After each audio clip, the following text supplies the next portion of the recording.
Do you think one of those Palestinian children growing up who's just lost his house, do you think he needs any incitement to hate Israel and the occupation? Aren't you providing him with incitement enough? You need to think why those houses are being destroyed. The only houses we destroy are the houses of terrorists. No, these weren't terrorists. This is something these people weren't terrorists, actually. They were in a closed military zone. And you're trying to stop Minister, these people were not terrorists. The atmosphere. 110 people, including children, were all terrorists. Mehdi, we're not destroying any house without legal basis. We are a democracy that keeps all the laws to both sides. Which we all know is bullshit. They're violating the UN mandates right now. And I must tell you something. My children are being raised on the idea of peace and coexistence. So I guess she's not letting them watch the news, huh? I don't see the same in the Palestinian educational system. I would like to see more people in the Palestinian Authority calling to having change, a dramatic change in the way those children are being educated. The education of the Palestinian kids doesn't matter if you bomb them and they can't grow up. I think that every Jewish mother is saying to her child when he's born, I hope you won't have to go to any war because we'll have peace in the future. You say I that you're raising your children. I don't see Palestinian mothers that are saying the same thing. Maybe because they're looking for somewhere to live. Same thing. Maybe because they're looking for somewhere to live. Israel is not destroying houses without legal basis. That's not what the Israeli group Peace Now said this week. When you were appointed, you say that you're raising your children to teach them hope and coexistence and peace. When you were appointed to effectively be Israel's most senior diplomat last May, you gave a speech in which you said, in reference to the occupied West Bank, this land is ours. All of it is ours. And you justified that statement with reference to the Torah and with God's promise to the Jews. When some Muslims try and impose their laws, their beliefs on others with reference to the Quran, they're often called Islamic extremists. Are you surprised then when some say you sound like a Jewish extremist using the Bible as some sort of property deed to dispossess others? All religion is toxic. This is exactly why. Well, the most important thing is to remember your history and to remember the deep ties that the Jewish nation has to our land, to the land of Israel. But the big difference is when they're saying that this is Islamic land, they mean that I don't have the right to live here as an equal citizen. We have 20% of Arabs, equal citizens, being part of the diplomatic people in Israel, being part of our Supreme Court, being part of our parliament, Do you see the same in the Palestinian Authority when they actually want to have ethnical claims? They don't want to have even one single Jew in Judea and Samaria. Do you hear the difference?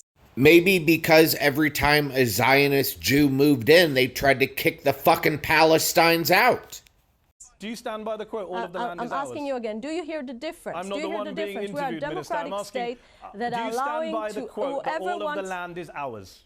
The fact that this land is the land of the Jewish people, the fact that we have historic roots in Jerusalem, in Beit El, in Hebron, in Shechem, doesn't mean that I don't allow another people to live there together with me next to me. So you support a Palestinian state? That's the difference between our approach and the Islamic approach. The Islamic approach denies my right to exist as a Jewish state. Do you support a Palestinian state?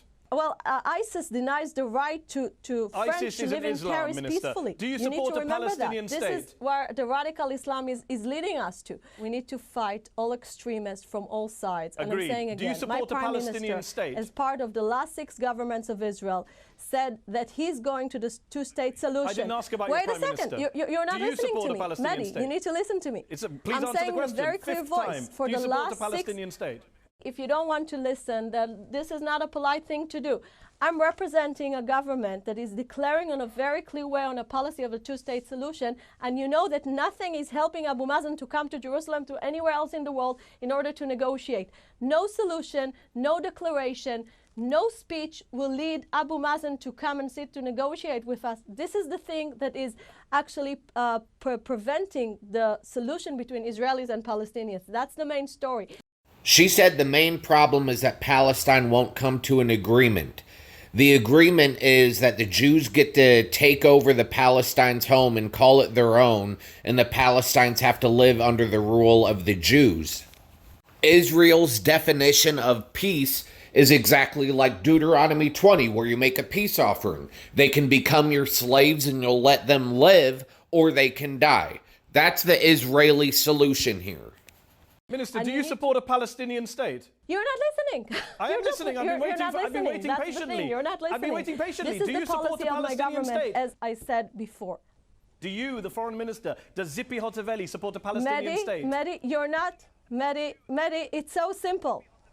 It is simple. Do you support a I'm answering Palestinian in state? the very clear voice. I'm representing the policy of my government. And what about you? Very simple. What about you? Do you support a Palestinian state? You can ask that 10 times again, and I'm going to answer you again. I'm representing the policy of my prime minister. If you don't want to listen to me and to actually to touch the main point, do you think the Palestinians are recognizing my right to exist as a Jewish state?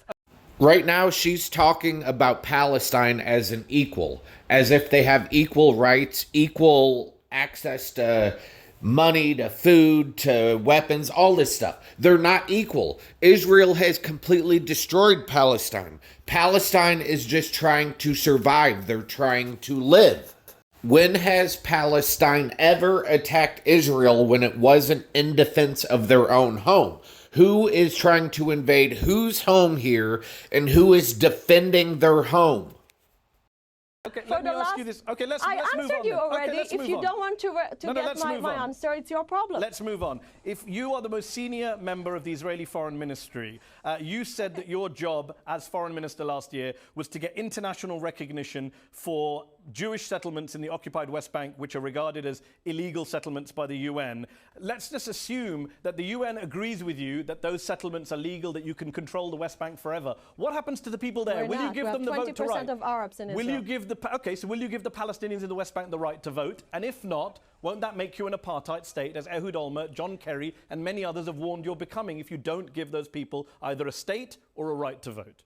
What do you do with the Palestinians in the West Bank? Let me tell you something. The most important thing that I expect from any international leader to do is to call the two sides to sit in one room and to negotiate. Okay, I agree with this part, but Israel's negotiation is, we're going to take over your home, we're going to kick you out, and it's going to be ours now. We're going to be in control, and you have to do what I say. Okay, do you agree to the terms of our negotiation? The second thing I expect every international leader to do is to call the Palestinians to stop violence, stop terrorism. Okay.